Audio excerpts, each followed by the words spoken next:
Salut les égarés et bienvenue pour cette deuxième partie de vidéo concernant le gigantisme chez les ptérosaures. Si vous n'avez pas vu la première partie, je vous invite à cliquer en haut à droite de la vidéo afin de pouvoir aller la regarder et ensuite revenir sur celle-ci.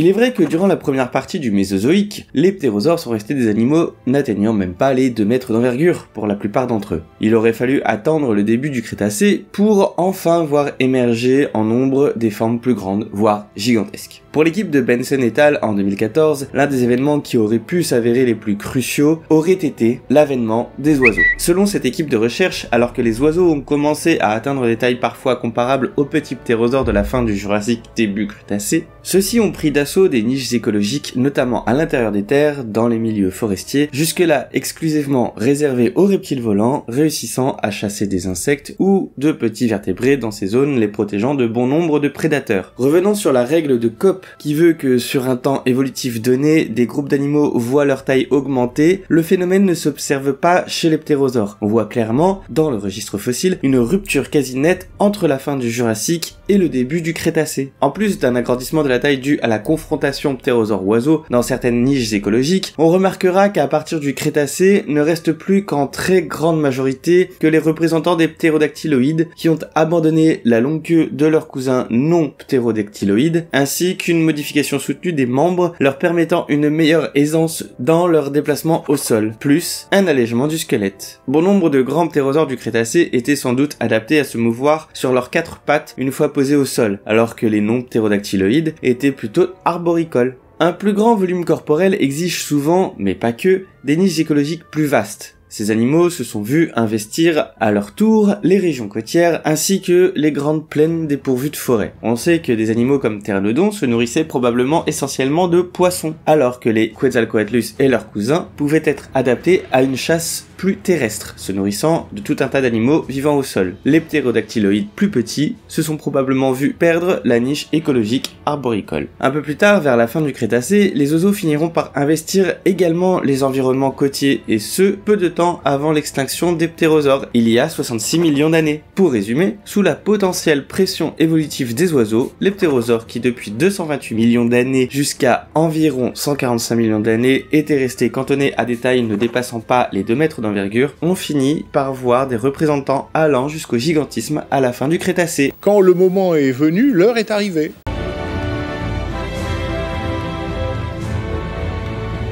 Et un dernier élément pour la route, et après on arrête là pour cette fois, promis. Il semblerait, selon Xiao Yang, que les ptérosaures géants eurent été de bons parents, attentionnés et prenant soin de leurs petits durant une bonne partie du développement de ceux-ci. Selon lui et son équipe, à l'origine, les petits ptérosaures du Trias et du Jurassique n'étaient pas les meilleurs parents du monde, ne s'occupant pas ou peu de leur progéniture qui, dans l'ensemble, pouvait naître avec la capacité de voler de manière innée. Les changements d'environnement ont pu entraîner des changements de comportement. À l'heure où les ptérosaures ont commencé à quitter l'abri relatif des forêts, où les petites espèces s'ébattaient à la recherche de petits animaux en se gardant de rencontrer de grands prédateurs, la question de devoir soutenir les générations futures ne devait probablement pas beaucoup se poser. De plus, il se pourrait qu'atteindre une taille adulte rapidement, donc de rester petit, permettait de contrer une possible forte mortalité due à des accidents de vol chez les juvéniles. Vers la fin du Jurassique et le début du Crétacé, ces animaux ont eu une large tendance à investir les systèmes côtiers, des endroits permettant une évolution vers de grandes tailles comme Pteranodon qui vivait il y a 100 millions d'années et dont l'envergure pouvait atteindre 6 mètres. Cet animal était bien construit pour voler. Selon bon nombre d'études, ces animaux n'étaient pas non plus de piètres marcheurs et devaient se déplacer sur leurs 4 membres au sol. Mais les environnements côtiers, sans doute rocheux, faits pour certains de falaises ou nichés à nouveau sans doute à l'abri de la plupart des prédateurs, obligent à une croissance plus diffuse, limitant la taille du corps lui-même, mais maximisant réduisant l'envergure. Les petits devaient donc sans doute avoir atteint une certaine taille avant d'effectuer leur premier vol, ce qui aurait obligé les parents à s'occuper d'eux durant le temps de croissance nécessaire. En étudiant un bon nombre de fossiles de petits ptérosaures type Anurognathus ou Rhamphorhynchus, on s'est rendu compte que la croissance des membres est moindre que celle du reste du corps, parle d'allométrie négative, ce qui supposerait une capacité au vol innée, alors que chez des animaux bien plus grands et plus tardifs, tels les rhinodons, l'allométrie se révélerait positive, ce qui laisserait à penser que vu que les ailes mettraient plus de temps à se développer chez ces animaux, il devait y avoir un développement plus altriciel, c'est-à-dire que des soins postnataux sont apportés aux jeunes par des individus adultes. L'étude rejette totalement un agrandissement de la taille des ptérosaures par une amélioration de l'aérodynamisme des ailes. Cependant, il est dit que des conceptions déjà établies se retrouvent conformées ici, comme le fait que les jeunes soient plus performants dans un type de vol battu assez lent, alors que les adultes, plus massifs, sont de bien meilleurs planeurs. Elle révèle également que pour une distance donnée en vol plané, chez les ptérosaures, la dépense énergétique est moindre pour un adulte par rapport à un juvénile, et que même si un adulte perd d'altitude plus rapidement qu'un jeune, celui-ci parcourra une plus grande distance. Cependant, il faut toujours garder à l'esprit que pour calculer les performances de vol des ptérosaures, il reste bien des inconnus, comme le plumage, les muscles, leur jonction, position et masse, les bords de fuite des membranes alaires, ainsi que la morphologie et la fonction du pro- et uropatagium, entre autres exemples. Les chercheurs nous montrent ici et concluent que si l'on observait la croissance ontogénique des ptéranodons, on pourrait l'associer au développement que l'on peut voir chez les animaux à sang chaud actuels, les mammifères et les oiseaux. C'est-à-dire une croissance qui nécessite, par la durée du développement osseux et musculaire notamment, un besoin d'attention parentale afin de les protéger et les nourrir par exemple, ainsi qu'un apprentissage alors que le moment est venu de sortir du nid. On opposerait donc un développement précocial chez les ptérosaures de petite taille du Trias et Jurassique, c'est-à-dire avec des individus naissant avec des capacités à se déplacer en quelques heures à peine, contre un développement altriciel,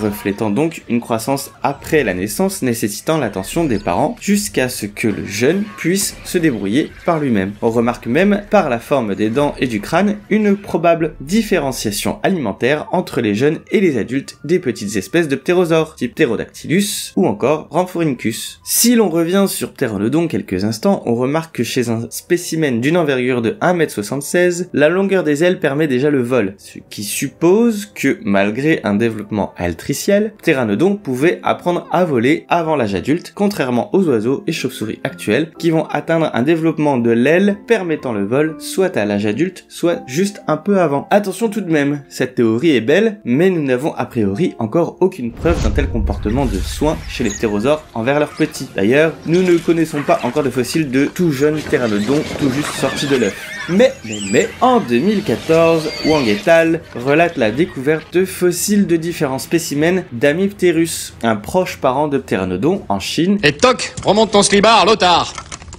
Et nous ont apporté pas mal de nouvelles informations, comme le fait que leurs œufs étaient mous, constitués d'une membrane dure assez fine, puis d'une membrane molle plutôt épaisse à la manière des squamates d'aujourd'hui, tels que certains colubridés. Les chercheurs en 2017 ont supposé que les petits, dont la croissance semblait indiquer qu'ils n'étaient pas encore prêts à voler, étaient tout de même sur le point de sortir de l'œuf, ce qui appuierait l'hypothèse d'un comportement de soins parentaux chez les grands ptérodactyloïdes du Crétacé. De plus, la superposition des couvées semblait indiquer une certaine fidélité au site de nidification. Cependant, en 2019, David Unwin et Charles Deming remettent en cause ces conclusions et insistent sur le fait que les embryons n'étaient probablement pas sur le point d'éclore, d'où leur stade précoce de développement, et qu'à la sortie de l'œuf, ces animaux étaient tout à fait capables de prendre leur envol, et qu'au contraire de tout ce que j'ai dit avant, c'est bien cette capacité à voler dès la sortie de l'œuf et de continuer à grandir par la suite qui a permis à ces ptérosaures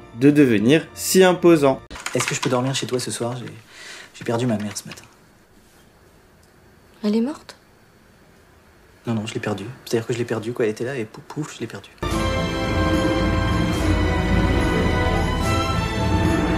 En conclusion, plusieurs choses peuvent nous donner une idée de pourquoi les ptérosaures ont pu atteindre des envergures avoisinant les 12 mètres à la fin du Crétacé. Un système respiratoire de type aviaire couplé à un allègement du squelette grâce aux sacs aériens qui se sont répandus de plus en plus dans le squelette axial et appendiculaire des ptérosaures depuis la fin du Jurassique.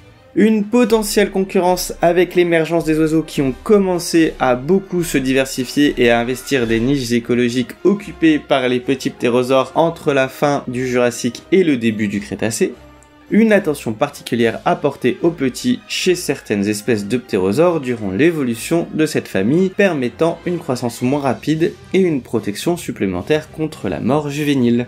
Selon moi, toutes ces hypothèses, même si elles sont encore sujettes à débat, surtout pour la dernière, ne sont pas à dissocier les unes des autres. Cela peut être un ensemble de ces choses, voire d'autres qu'il nous reste à déterminer, qui auraient pu permettre aux reptiles volants mésozoïques d'atteindre des envergures inégalées chez aucun animal volant avant et après eux. Et voilà les égarés. Ah bien. Vas-y Coco, en avant pour la grande aventure. Criquez les bagages, on s'arrache la vache.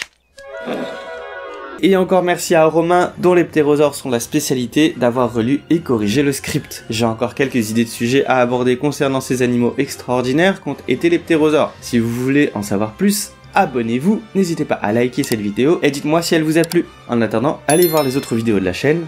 À bientôt, ciao.